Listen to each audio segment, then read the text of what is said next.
lui, c'est Les arts divinatoires du monde entier de Léo Donis et Anne Keter. Ça parle vraiment de quelques divinations, pas de tout, parce qu'il y en a. Il y en a. Je crois que on a fait un podcast avec des divinations ridicules dans un ou deux podcasts. Disons qu'on en a ri un certain coup parce qu'il y en avait qui étaient quand même assez ridicules, puis il y en a qui sont vraiment très étranges. Il y en a beaucoup, beaucoup, beaucoup et beaucoup. Et certains qu'on ne recommande pas parce que ça nécessitait la mort de quelqu'un. Donc, Les arts divinatoires du monde entier, des éditions Flammarion. Et ma version à moi a été publiée en 2005. Donc, on a le sommaire. On voit que c'est vraiment... oups. Hello. Ah, d'accord. On va l'avoir. On va l'avoir. On voit que c'est que ça. C'est drôle à dire que ça, mais disons que le livre va quand même se passer beaucoup plus vite que l'autre parce que il n'y a pas... Oui, il y a moins d'informations, mais il y a plusieurs pages pour chaque thème, et vu qu'on ne fait pas la lecture claire, ça va quand même aller plus vite.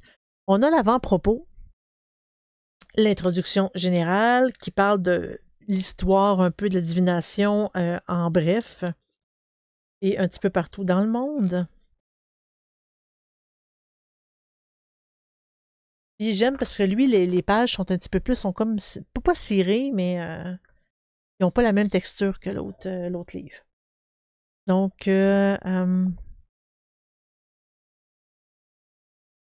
ici, oups, un peu, je viens de voir de quoi de... Oh, là, on vient d'attirer ma curiosité. Donc, il parle ici de, encore là, de type de divination. On est encore dans l'intro. Et là, on tombe malheureusement dans les astrologies. Hmm.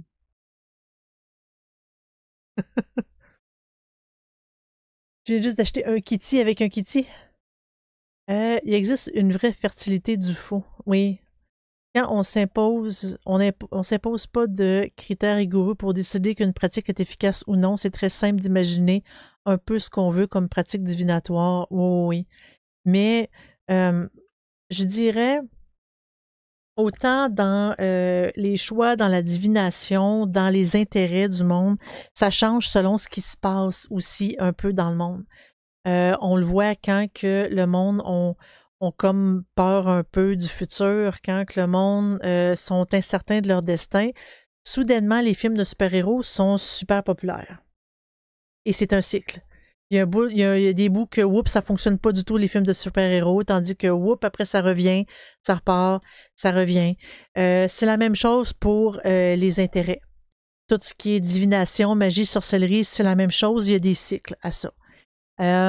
J'ai connu le dernier cycle. En fait, actuellement, c'est en train de remonter, mais je dirais que le dernier cycle, c'était plus dans les années 2000.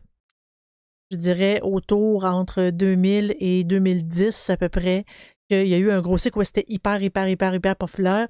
Je le sais parce qu'à cette époque-là, j'avais le site internet sorcellerie.net et j'avais 10, 15, 20 000 visiteurs par jour. Ça roulait beaucoup. Il y avait beaucoup de discussions. Et à un moment donné, oups, ça s'est mis à tomber.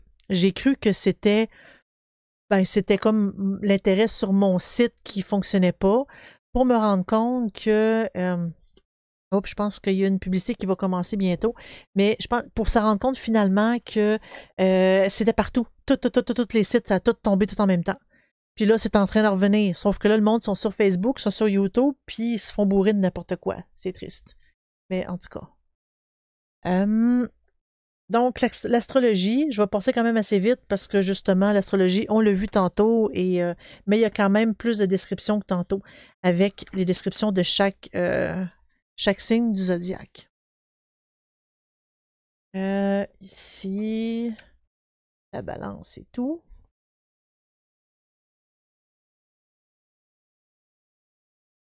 Et voilà, l'astrologie chinoise avec les dates qu'on a vues dans l'autre livre. Mais là, encore là, on dirait que le design est plus beau, c'est plus joli, c'est plus stylé. Et là, ben, ça a l'air qu'il y a une publicité. Euh...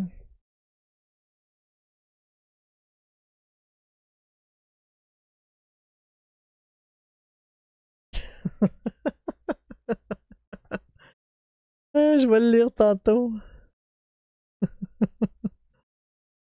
Euh, Aussitôt qu'on me dit qu'il n'y a plus de pub, là, je vais...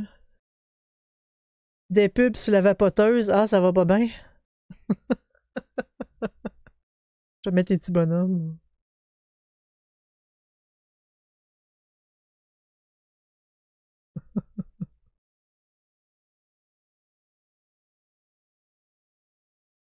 Ah, t'as peu.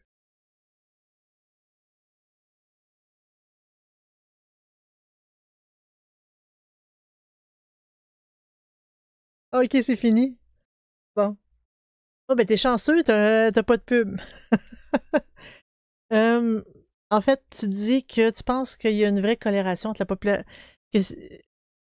Moi, oui, je pense qu'il y a une vraie corrélation entre la popularité des super-héros et l'actualité mondiale. Je dis pas l'actualité mondiale. Ce que je dis, c'est plus la façon que le, le, le, le sentiment mondial, le monde se sent.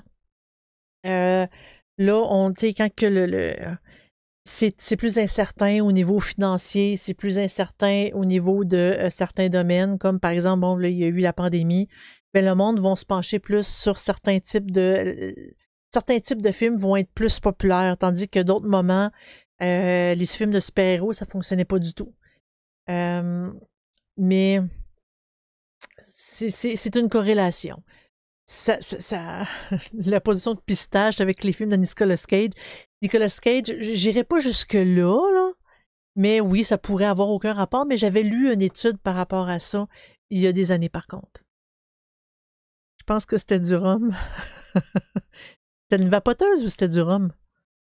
Ah, ok, une pub de vente d'alcool. Ah là, je peux pas, j'ai pas de contrôle sur ce que les pubs de Twitch, par exemple. J'ai aucun contrôle là-dessus. Mais j'avais vu un article qui parlait de ça, des certains types de films, la popularité de certains types de films par rapport à ce qui arrivait dans le monde. Il y a un site qui recense les corrélations. What the fuck? Il n'y a aucun rapport entre chaque élément, c'est juste un hasard. Ah, il y a du monde qui aime se recueillir des données. C'est leur trip, ils aiment ça. Ils aiment ça. Ça avait l'air bon. Ouais, l'alcool, c'est pas bon du rhum. C'est meilleur un bon gin tonic, c'est bon. Les années du chat, regarde, lui, c'était le chat, l'autre, c'était les lapins. La chèvre, le singe, là, regarde, c'est beaucoup plus détaillé. On voit que il y avait un caribou dessus. On voit qu'il y a beaucoup plus de détails, beaucoup plus. Il y a les dates ici, oui, mais on parle de un peu la personnalité en général. L'homme coq, la femme coq, le coq avec les autres signes, comment ils ont tendance à bien s'entendre. Ça ne veut pas dire que tu ne pourras pas t'entendre avec quelqu'un qui est coq, par exemple. Ça veut juste dire que il va peut-être avoir quelques petites difficultés, mais même encore là, on parle d'une année complète, hein. C'est quand même assez large pour dire que toutes les personnes qui sont nées en telle année ne sont pas capables d'endurer une autre personne qui est née en telle année. En tout cas. Ben, en fait, les pubs d'alcool, moi, j'en ai jamais vu sur Twitch. J'en ai jamais vu. Comme les films, les pubs de vapoteuses, je suis jamais tombée dessus. Moi, j'ai des jeux vidéo, j'ai d'assurance, j'ai de la banque, mais d'alcool puis de vapoteuses, j'en ai jamais eu. Mais qu'est-ce que tu écoutes, Maya Skittles? Qu'est-ce que tu écoutes pour qu'ils te proposent ce genre de pub-là? Ah ah! D'ailleurs aussi, ça doit être ça. Tu dois être trop jeune. Et là là! Party! C'est pas ça le cégep? Mais là, t'as pas 18 ans, là, ça marche pas. Le tarot. On dit que le tarot pourrait être d'origine égyptienne, chinoise, hébraïque, orientale. C'est une façon de dire qu'ils ne savent pas du tout. Des fois, quand ils mettent trop de choix, ça veut dire qu'ils n'en ont aucune idée puis ils veulent être sûrs de ne pas se tromper. Donc, c'est comment qu'on tire, quel type de symbolique qu'on pourrait avoir. Là, il parle vraiment de type de tirage de tarot. Et là, il parle d'une signification très en bref des cartes de tarot, vraiment très, très, très en bref. Je ne recommande pas qu'on fasse un tirage de tarot avec ça. C'est trop petit, c'est trop peu, il y a rien là-dedans. Là. Peut-être pour commencer, ça limite un peu. Vapoteuse, c'est au secondaire, l'alcool, c'est le cégep. T'as peu, je m'excuse. J'ai des amis qui prennent la vapoteuse en remplacement de la cigarette. Ils me disent que c'est mieux vapoter que fumer de la cigarette. Je suis pas d'accord, mais c'est leur choix. c'est leur choix. Ouais, ben, tant qu'à moi, il y en a il y a de la nicotine dedans. Tant qu'à moi, c'est la même affaire que du tabac, là. Mais puis même encore là, on sait, c'est mélangé avec tout plein de produits qu'on ne sait pas. Même le pourcentage de nicotine à l'intérieur du liquide n'est pas contrôlé. Ça devrait, mais il n'est pas contrôlé. Fait que des fois, c'est écrit, je ne sais pas, je dis n'importe quoi, 2%, quand il y en a 10 en réalité. C'est vraiment, c'est le bordel. Il faut vraiment que, en tout cas ici au Québec, là, ou au Canada, il faut vraiment que le gouvernement commence à mettre des lois là-dessus. Saveur de melon d'eau, c'est genre vendu pour les jeunes. Non, mais ouais, mais ça, c'est plus rendu illégal ou ça va bientôt être illégal?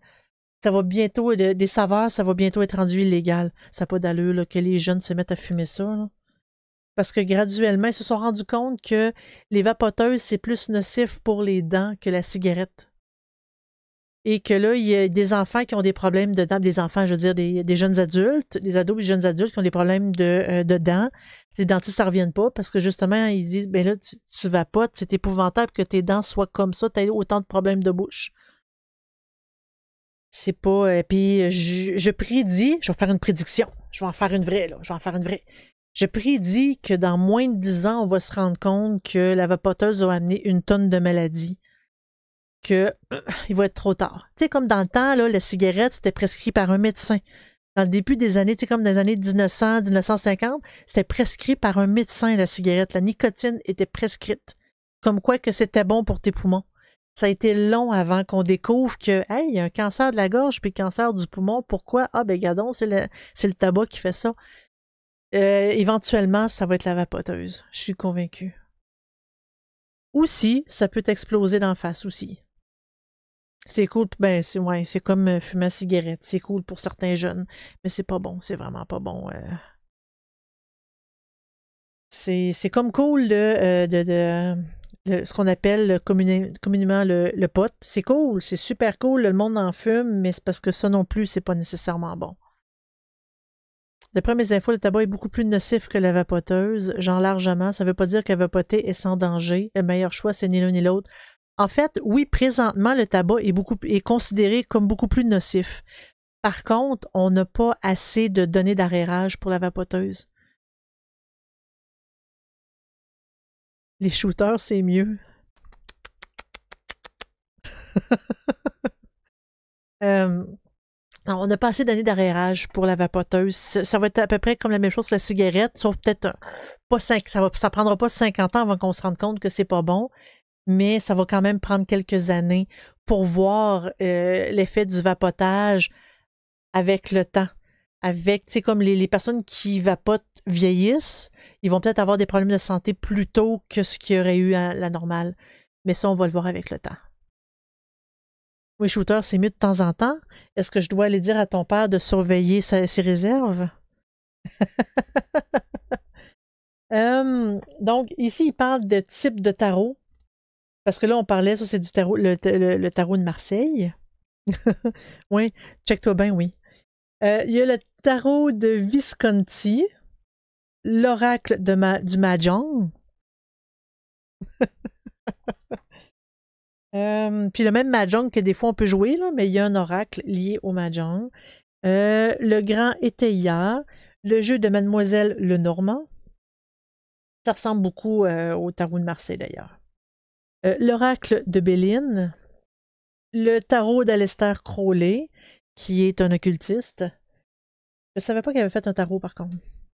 Et ensuite, on tombe dans la géomancie. Et on dit que ça a une origine africaine. On dit que ça serait né en Perse et tout. On a une mini-historique beaucoup plus sommaire que ce qu'on avait dans l'autre livre. Et là, on parle de comment dresser un thème géomantique. En gros, il parle de lignes, il parle de tout ce qui est pair, impair.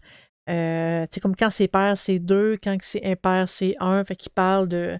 Il explique un peu comment ça fonctionne. C'est beaucoup plus étoffé, beaucoup plus de détails que dans le premier livre qu'on a eu. C'est une forme de divination, tout simplement. C'est que en gros, je pense, c'est-tu en brassant c'est-tu un dé ou ça dit qu'on trace sur le sol au hasard 4 séries de 4 traits que l'on efface ensuite 2 par 2 jusqu'à ce qu'il en reste plus qu'un ou 2 à la fin de l'opération. L'adaptation, il y a aussi une autre adaptation qui est plus simple. On trace sur une feuille de papier au hasard 4 séries. Encore là, c'est encore au hasard. 4 séries de 4 lignes de traits verticaux que l'on relie ensuite 2 par 2 par des petits traits horizontaux jusqu'à ce qu'il n'en reste plus qu'un ou 2. À la fin de chaque ligne, on note le résultat obtenu en décidant 1 point, s'il reste juste un trait, ou 2 points s'il en reste 2. Et en gros, ça, en le faisant à répétition, ça fait des... c'est comme ici, regarde, on voit qu'il y a des lignes. Puis là, ben, on a tracé, on trace un nombre de lignes X au hasard. Et là, on relie les lignes. Puis là, regarde, je ne sais pas, mais il en reste 2, ça veut dire que c'est pair, c'est 2. Ici, puis il en reste 1, c'est impair, c'est 1. Mais aussitôt qu'on parle de hasard, le cerveau essaie toujours de contrôler et à moins de tirer les dés, à moins de tirer quelque chose, c'est comme essayer de jouer à Ouija. On a toujours envie de pousser l'espèce de pointeur. C'est dur de tracer au hasard. Oh oui, le cerveau a toujours tendance à vouloir calculer et à vouloir compter. Fait que c'est très, très, très, très, très difficile. J'ai tiré des cartes tarot pour répondre à une question sur ma vie amoureuse. Honnêtement, je suis toujours single. I call fake. En fait, ça dépend c'est quoi la carte que tu as tirée. Est-ce que tu l'as bien interprétée? Ça ne veut pas dire que la carte est jugée comme néfaste, que la réponse est non, puis qu'elle est bénéfique, puis ça veut dire que la réponse est oui. Le tarot, c'est assez complexe côté signification. Il faut être habitué un petit peu. Puis, c'est pas vilain d'être célibataire, c'est juste un problème de moins.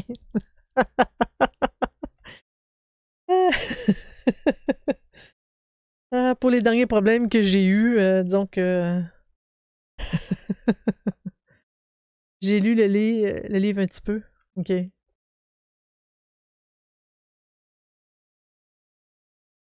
Disons que les questions les plus courantes en tout ce qui a trait à la divination, c'est est-ce que je vais rencontrer quelqu'un, le grand amour ou tout ça?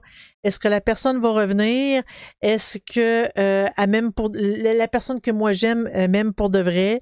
Est-ce que je vais réussir ce que j'entreprends?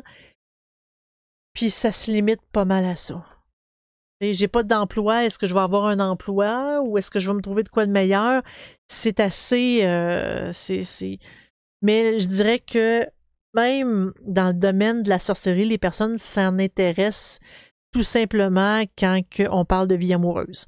Ah ouais, mais là, il y a un gars qui m'intéresse, puis comment je peux faire pour l'attirer vers moi? Et il n'aime pas ma réponse, parce que moi, ma réponse que je sors tout le temps, c'est va lui parler. C'est la meilleure façon de savoir si la personne est intéressée. Puis s'il n'est pas intéressé, ben il n'est pas intéressé, puis c'est fini là. Et, tu commences à vouloir utiliser, à penser à manipuler quelqu'un pour qu'il vous aime. Je trouve ça pas correct. Je vais me limiter à dire ça comme ça. Je trouve ça pas correct. T'attends l'université, c'est correct. De toute façon, t'as des études. Étudie. Parce que si t'as un amoureux, t'étudieras pas. Tu vas faire autre chose. Un amoureux ou une amoureuse, là. Je veux pas cibler un sexe en particulier, Mais on étudie, puis après, on fera d'autres choses. La manipulation, c'est des red flags. Oh oui, littéralement, ça, il faut... Mais il y en a beaucoup, beaucoup, beaucoup. Puis souvent, ces personnes-là sont comme dans sont dans une mentalité où est-ce qu'ils sont très, comment je peux dire, obsessionnels. On dit, garde, oublie-le, il y a quelqu'un dans sa vie, il est marié ou elle est mariée, oublie-le, il y a d'autres, tu sais, il y a plein de poissons dans l'océan. Je ne veux pas dire que la personne, il est poisson, mais que, tu sais, il y en a plein d'hommes ou de femmes dans le monde, puis il ne faut pas s'arrêter juste à celui-là, mais il n'est pas pris, fait qu'à un moment donné, il faut faire autre chose. Mais il y a des personnes qui ça tombe dans l'obsession parce qu'ils ne sont pas capables. Quand je demande des tirages de cartes sur Twitch, je demande des choses ultra précises, genre, j'ai un micro-ondes depuis 5 ans, combien de temps je vais pouvoir le garder avant qu'il tombe en panne? Après, j'oblige personne à répondre, bien sûr. Ça doit les insulter un peu, hein? Moi, j'aurais tendance à te dire, si tu mets un coup de bâton de baseball dedans, je peux te garantir qu'il fonctionnera probablement plus après. Donc, là, les différents types de géomancie, c'est quand même assez complexe un peu, là. Les 4 filles, les 4 nièces, les 2 témoins, formation du juge, alléluia. Et il y a quelques exemples pour faire. Et il y a la signification des maisons avec les figures géomantiques connues. C'est une question comme une autre, mais il y en a qui sont assez susceptibles là-dessus, je veux le dire. Si la personne ne sait pas répondre à cette question, elle me le dit et c'est tout. En fait, tout ce qui est électronique, ça dépend de beaucoup de choses. Ça dépend de l'humidité, ça dépend de l'électricité, parce que des fois, il y a des hausses puis des basses de tension électrique qui peut achever ton appareil plus rapidement. Il y a ton utilisation de l'appareil et si tu as des enfants. Parce que quand tu as des enfants, disons que la porte, elle se fait claquer assez fort et il y a des chances qu'à un moment donné, l'électronique super fragile, tu sais, l'espèce de petit joint le petit joint qui a été, j'ai envie de dire scellé, mais je veux dire soudu. La soudure, et des fois, ça peut être très fragile, puis un petit choc de trop, puis ça casse. Mais c'est sûr que si on le jette par terre, il ne fonctionnera plus, puis ça, c'est un absolu. Mais, tu sais, en tout cas. Encore là, il y a des personnes qui ne croient pas à tout ce qui est divination, puis c'est correct aussi, là. Mais tant qu'à moi, on ne devrait pas se fier à ça pour prendre des décisions dans notre vie. Pas du tout. Les relations humaines aussi, c'est compliqué. Donc, si les cartes peuvent prédire une relation amoureuse, pourquoi on ne pourrait pas prédire le temps de vie d'un micro-ondes? Ah là, cette question-là est vraiment excellente, est vraiment haute. Et pourquoi que je dis ça? C'est parce que la divination, en gros, les personnes ont dit, je sais pas, je tire aux cartes et je prédis un accident de voiture à quelqu'un. La personne va tellement y penser qu'elle va provoquer elle-même son accident de voiture. Souvent, les personnes qu'on fait de la divination, qu'on tire aux cartes, ils provoquent eux-mêmes ce qu'on a prédit. Puis les autres, ils me disent, ben c'est vrai, c'est arrivé pour de vrai parce que, tu sais, comme ce que tu m'as dit, j'ai vraiment fait un accident de voiture. Ben, c'est parce que si ça te trottait dans la tête puis tu étais distraite sur telle chose, c'est normal d'avoir fait à un moment donné un accident. C'est comme, là, on tombe dans des probabilités. Mais les personnes y croient un peu trop. C'est pour ça qu'ils aiment bien savoir d'avance, mais d'un autre côté, ils veulent garder leur libre arbitre, mais ils veulent que tu leur dises ce qui va leur arriver. Donc, eux autres, dans leur tête, ce que tu vas leur dire, ça va arriver sûr à 100%, mais ils veulent garder leur libre arbitre. Donc, c'est un peu... c'est l'envers de la médaille, parce que des fois, on peut avoir une idée, poser une question pour dire, tu sais, comme, est-ce que ça serait mieux si je ferais tel choix? Quand on hésite vraiment entre deux choses, à place de tirer un sou, faire un jet de dés pour savoir, bon, ben, Amstramgram, lequel que je choisis entre les deux, un petit coup de divination, c'est exactement la même chose. Mais quand on commence à y croire tellement que la personne, elle peut provoquer ce qui arrive. C'est ça. Puis, c'est des fois, quand on tire aux cartes, il faut faire attention à ce qu'on prédit. Parce que des fois, ben, inconsciemment, la personne le provoque. Voilà. Bon, ici. Donc, on a toutes les interprétations de tous les signes de la géomancie. Le Yiking, ça ressemble un peu à la géomancie, sauf que ça, c'est plus des baguettes. Voilà. Ça dit qu'on l'attribue l'élaboration à l'empereur légendaire Fuxi, augmenté de commentaires attribués à Confucius. Donc, le Yiking, il parle des méthodes de tirage. Il donne des exemples ici avec les trigrammes. Et là, les trigrammes supérieurs, inférieurs et toutes les affaires compliquées qu'il y a dans le milieu. Et les significations, tout dépendant ce qui ressort. S'il est facile de tomber dans l'autoréalisation, quel est le vrai rôle d'une personne qui tire les cartes? Alors, est-ce qu'au final, elle n'a pas un simple rôle de confident? Oui. Ou des fois, quand que c'est peut-être conseiller, confident, ou il y en a certains qui prennent ça littéralement pour un jeu. Parce que, encore là, si un tirage de dés peut prédire l'avenir, quand on joue à un jeu de société, c'est pas des tirages de dés, c'est du hasard là aussi. Et pourtant, ça prédit pas grand-chose. Donc oui. Oui. On pourrait, comme la personne, elle peut se confier, nous parler des problèmes, nous, on fait des suggestions. Comme avec les cartes qui sortent. Des fois, les cartes sont quand même des fois, le hasard est assez précis, mais est-ce que je dis que c'est une science? Pas du tout. Est-ce que je dis qu'on devrait toujours faire de la divination pour écouter? Vraiment pas. Vraiment pas. Moi, je vois ça plus comme on s'amuse, on va tirer, puis on va voir ce que ça sort. Et quand que des fois, il y a des choses qui arrivent, moi, je trouve ça simplement comique. Pour dire, hey, regarde, c'est arrivé pour de vrai, c'est cool. Je trouve ça juste comique. C'est pour ça qu'à un moment donné, quand je me suis rendu compte que le monde prenait mes tirages au sérieux, puis que j'avais un petit peu trop d'amis parce qu'ils voulaient tous que je les tire aux cartes, à un moment donné, c'est plus un jeu, c'était plus le fun.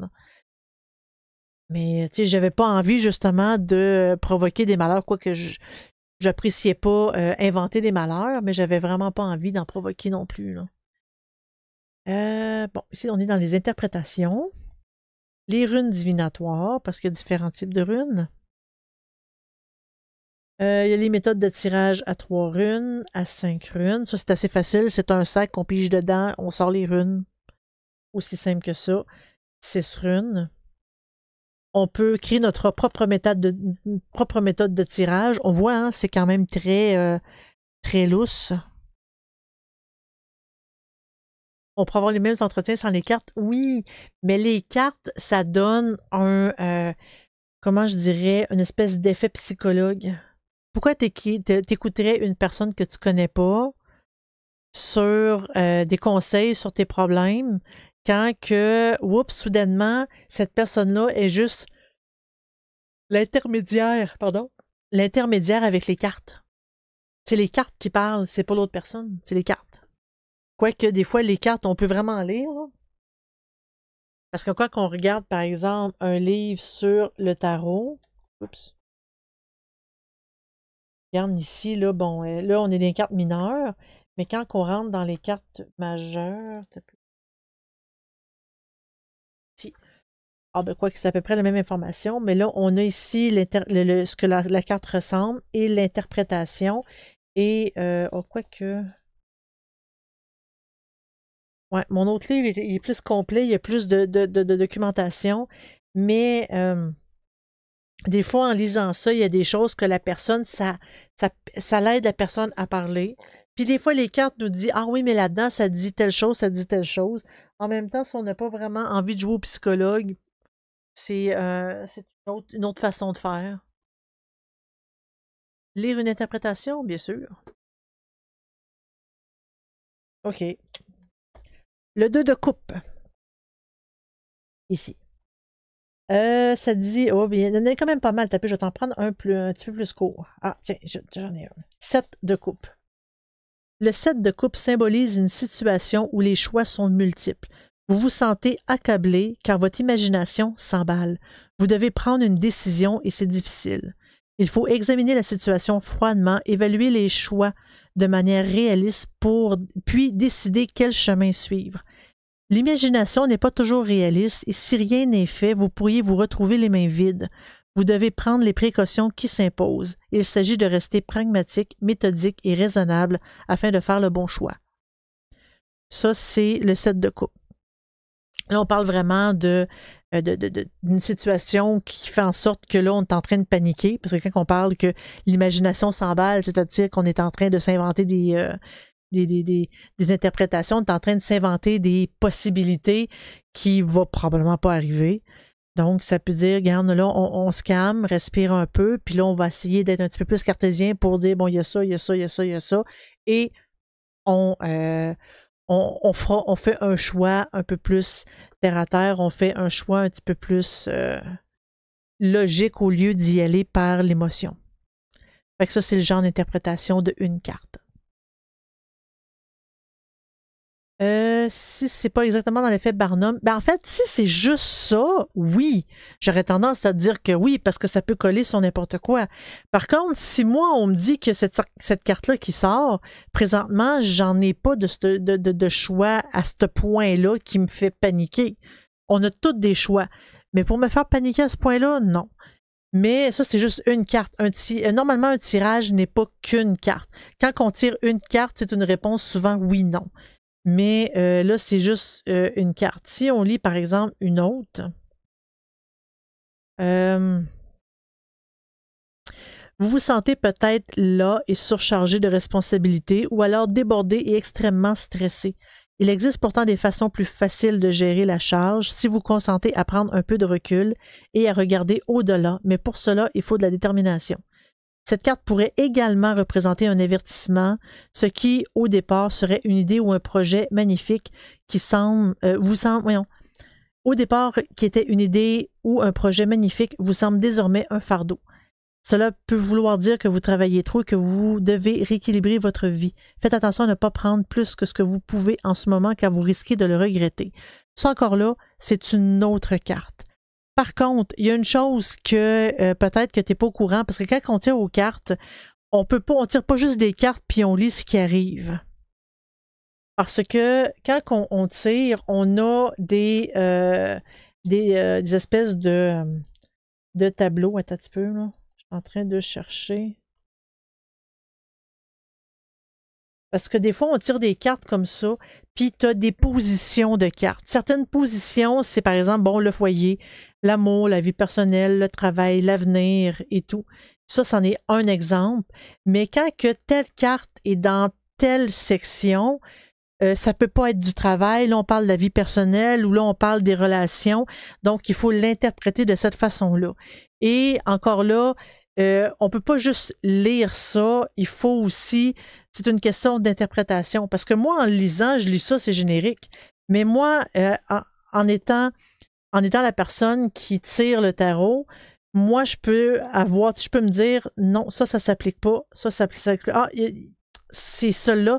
Et je peux moi-même sélectionner des choses plus qui fit plus avec le tirage en tant que tel.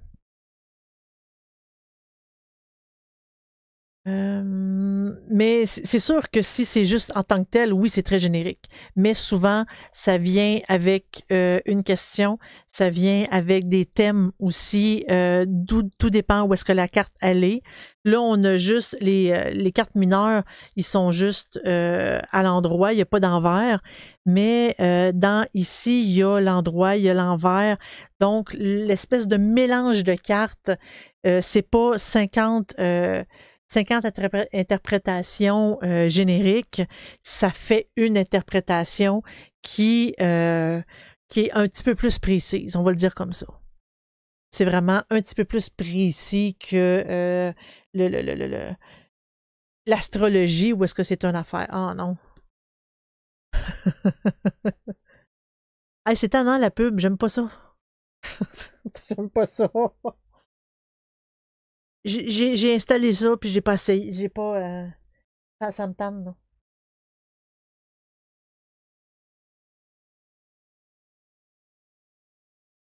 C'est tannant, un petit peu. Est-ce que vous avez de la pub, vous autres? Est-ce que vous m'entendez? On va prendre une gorgée d'eau en attendant. Ça se termine bientôt.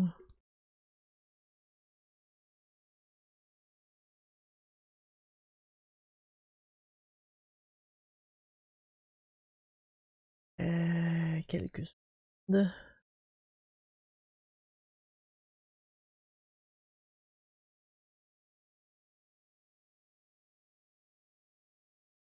OK, ça devrait être à veuille.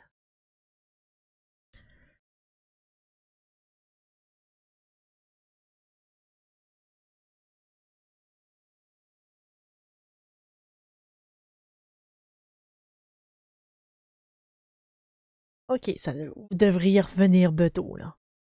Vous devrez revenir très bientôt. Pour les personnes qui nous écoutent en différé, je suis désolée pour les petites pauses comme ça. Ça rajoute un petit peu plus de... C'est plus agréable pour les personnes qui sont en direct. Toujours pas de pub. Je sais qu'il y a des abonnements à Twitch où est-ce que il n'y a aucune pub sur aucun des channels. C'est peut-être pour ça.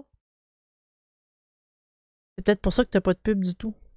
Est-ce que si on imaginait un système avec un seul tirage de cartes pour une seule personne qui pose une question, mais que par contre, il y en ait deux tireurs qui interprètent les résultats sans se concerter, est-ce qu'ils pourraient se contredire? Oui, ils pourraient.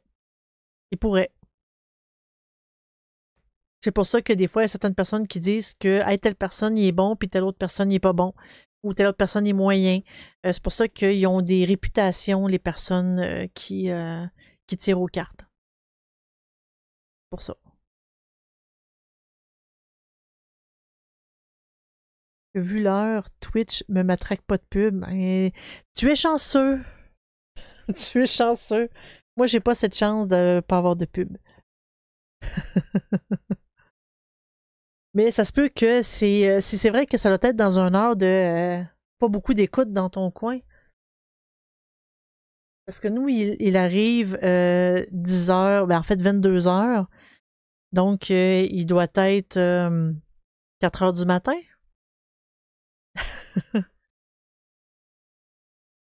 Moi, passer une nuit blanche, je serais pas capable. Je te lève mon chapeau. On a 6 heures de décalage. Donc, les runes divinatoires ici, tous les types de runes, l'interprétation des runes à l'endroit, à l'envers. Voilà, avec quelques petites interprétations. Ça, c'est vraiment pour, je vais dire, c'est plus pour le débutant parce que les personnes qui sont habituées vont plus aller sur un livre plus détaillé. La numérologie, ça aussi, c'est une autre affaire que j'ai beaucoup de difficultés. J'ai beaucoup de difficultés parce que la numérologie, c'est des chiffres de 1 à 9 et chaque lettre a une propriété, a un chiffre qui est associé et on fait juste additionner les lettres, par exemple, de notre nom ou avec, tu sais, comme notre année de naissance et tout. Et là, on a un résultat en additionnant toutes les lettres pour juste avoir un chiffre entre le 1 et le 9. Et ça, on est capable de faire dire n'importe quoi, ça, à ces chiffres-là. N'importe quoi. Si ça donne pas le résultat qu'on veut, ben c'est pas grave, on va juste mettre le mois puis l'année à la place de mettre le jour, le mois puis l'année. C'est ridicule, rendu là. J'en connais pas mal des runes parce que dans les jeux vidéo, c'est beaucoup utilisé pour faire de la magie ou autre, oui. Oh, oui, les runes, c'est quand même assez utilisé. Puis, étant donné que chaque symbole de la rune, c'est ce qu'on appelle un sigil, mais en fait, ça, c'est des vieilles runes, mais on peut se faire nous-mêmes nos runes en fabriquant des symboles. On peut les dessiner comme ça, comme qu'on le sent, ou on peut écrire une phrase, éliminer les lettres doubles, puis tout assembler les lettres ensemble en un symbole. C'est ce qu'on appelle un sigil. Et avec ça, ben nous, on sait c'est quoi la phrase, donc le dessin a une signification. Et c'est pour ça que c'est souvent utilisé en magie, soit pour de la protection, soit pour attirer l'amour, soit pour tout plein d'autres choses comme ça. Mais oui, dans les jeux vidéo, les runes sont très utilisées. Et les cartes aussi sont utilisées. La numérologie, je pense pas. Pas du tout même, parce que c'est c'est de l'interprétation, puis c'est facile de faire dire n'importe quoi à la numérologie. Quand on combine les runes dans les jeux, ça donne un mot runique qui donne des pouvoirs à tes armes. Oui. Oui. Mais ça, il le faisait avant. Il le faisait avant, ça. Ils ont trouvé des artefacts, des épées vikings, où est-ce que tu avais des lettres en runes qui signifiaient autant de la protection, autant pour vaincre les ennemis, autant, tu sais, comme puissance et tout. C'est vraiment juste pour mettre un symbole pour aider le combattant c'est-à-dire, garde-moi mon épée, c'est ça qui est écrit dessus, et ça va m'apporter ces propriétés-là. C'est une croyance. En même temps, ben, il y a juste ça si ça t'aide à performer mieux, je me dis pourquoi pas. Pourquoi pas? C'est pas comme certains sportifs qui lavent jamais le sous-vêtement parce que ça porte chance. Là, ça commence à être dégoûtant un peu.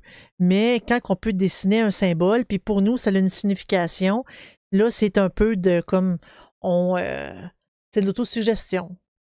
Et il n'y a pas vraiment de mal à l'autosuggestion quand c'est positif. Ça peut nous aider. Si ça nous donne un coup de pouce, tant mieux. Bon, votre nombre de chances, j'en avais parlé dans l'autre livre, mais là, ici, il explique comment le calculer. Et là, il parle de type de nombre avec le chemin de vie. Pardon, l'année personnelle. Donc, tout ça ici. Il y en a 9. Assez simple.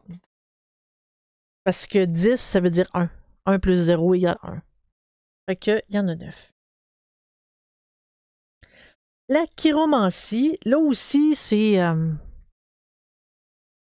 Moi, on m'avait déjà dit que j'allais avoir 3 enfants. J'en ai juste un.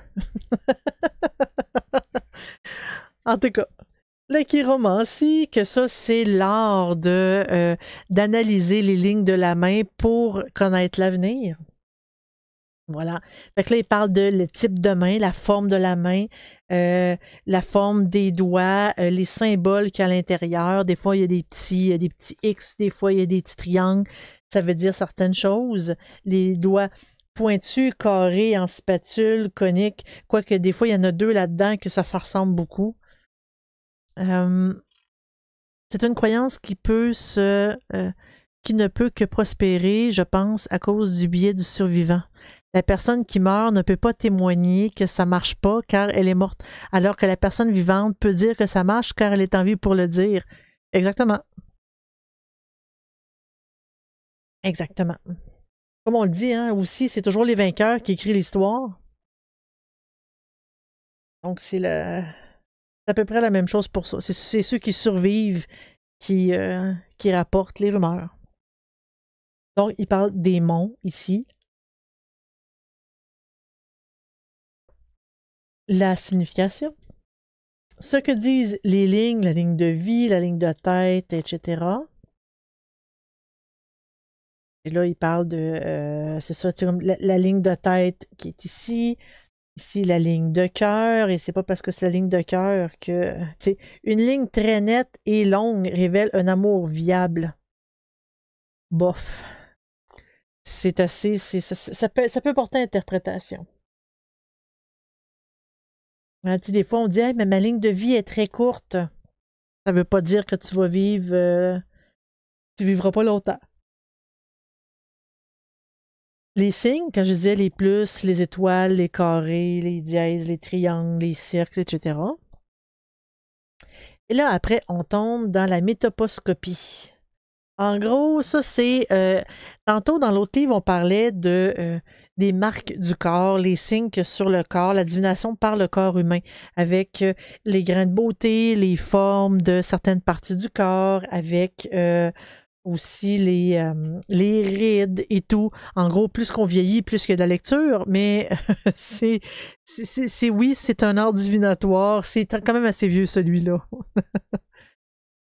Imagine qu'une femme se persuade que son mari la trompe car sa ligne de cœur a telle forme. Ouais, je sais, c'est ridicule. C'est ridicule. Autant dire que moi, j'étais supposée d'avoir 3 enfants, mais j'en ai juste un. L'interprétation des grains de beauté chez la femme.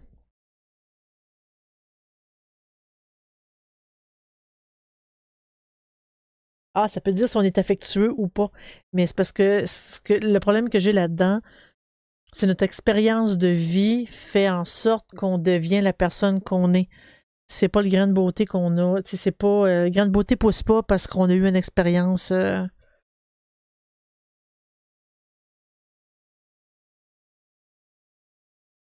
sur le corps. Femme, homme.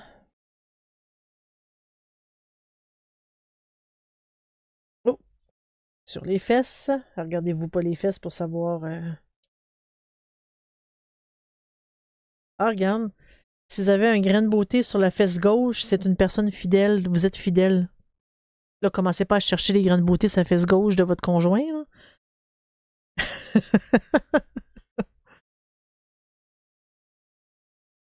Chez l'homme. Voilà. Oh, je trouve écartillé un petit peu. Ah. Ah, regarde. Ici, un grain de beauté sur la fesse gauche d'un homme, c'est une personne incontrôlable. Mais dans quel sens incontrôlable?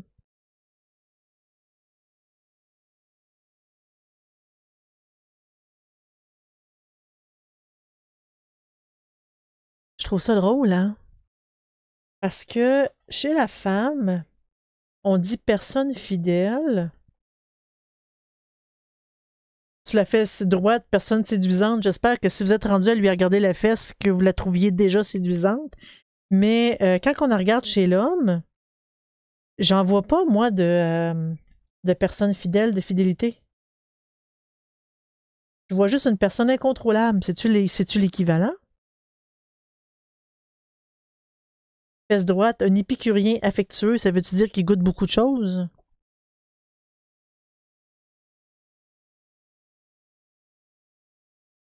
Tu sais pas si t'es droitier ou gaucher? Hum, personne émancipée, personne décidée, indécise, spontanéité. Ben, juste par curiosité, je vais le chercher. Parce que autant que avant, j'espère que c'est plus le cas aujourd'hui, avant, une femme qui voyait plusieurs hommes, c'était une putain, et un homme qui voyait plusieurs femmes, c'était un séducteur. Et je suis curieuse de voir, c'est là la femme, t'as l'infidélité. L'homme, est-ce qu'on a l'infidélité ou c'est accepté dans son côté? Je suis curieuse. Ah, ici. Il y a le grain de beauté sur le coin externe de l'œil droit, personne émotive et infidèle. C'est ici. J'ai connu des hommes infidèles, puis il n'y avait pas de grain de beauté là. Je sais que je suis droitier, mais je ne sais pas toujours où est ma main droite. Imagine-toi prendre un crayon. Ça va te dire, ça va te donner un indice de où est-ce qu'elle est ta main droite. Hein? Si t'es droitier, ça veut dire que t'écris de la main droite. C'est comme ça que je l'ai montré à mon garçon. Donc, on a passé les grains de beauté. Donc, c'était pas concluant. On a la cléromancie ici, que c'est par coup de dé, littéralement. C'est la divination avec le dé. Un coup de dé jamais n'abolira le hasard. Oui, mais normalement, quand que tu fais plusieurs coups de dé, d'habitude, la loi de la statistique fait en sorte que ça s'équilibre. Mais en tout cas, c'est ce que j'ai appris en mathématiques. Ici, bon, le créateur du plateau cléromantique, en gros, c'est un plateau avec plusieurs cases. Chaque case a une signification et on lance le dé.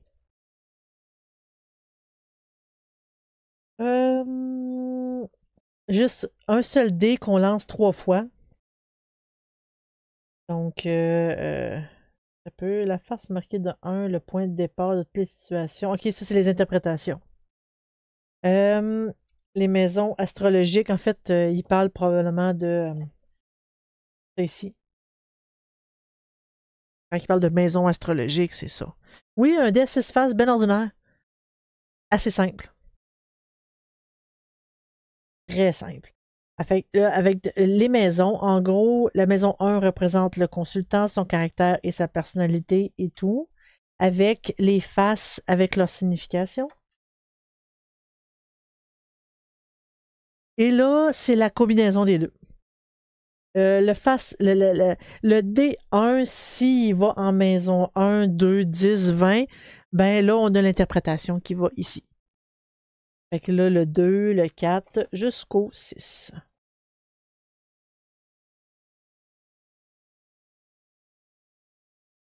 Voilà. Et ce qui conclut le livre. En gros, c'était Les arts divinatoires du monde entier de Léo Donis et Anne Keter. Ce livre-là, ça parle vraiment de quelques arts divinatoires, de pas toutes les arts divinatoires, quelques-uns, mais ça nous donne aussi une idée de si on veut commencer, si on veut s'essayer, ben ça, c'est un livre qui serait quand même assez idéal pour vous. Celui-là, il est, je dirais, côté historique, il est un petit peu plus complet, mais côté pratique, c'est pas vraiment le livre que je recommande par contre. Des livres de ce genre-là, où est-ce qu'il y en a plusieurs, ça pourrait être pratique si vous voulez essayer pour voir lequel que vous préférez, pour ensuite aller vous acheter un livre plus spécialisé sur le domaine. Je ne recommande pas de seulement pratiquer avec ce genre de livre-là. Allez vraiment chercher quelque chose de plus spécialisé.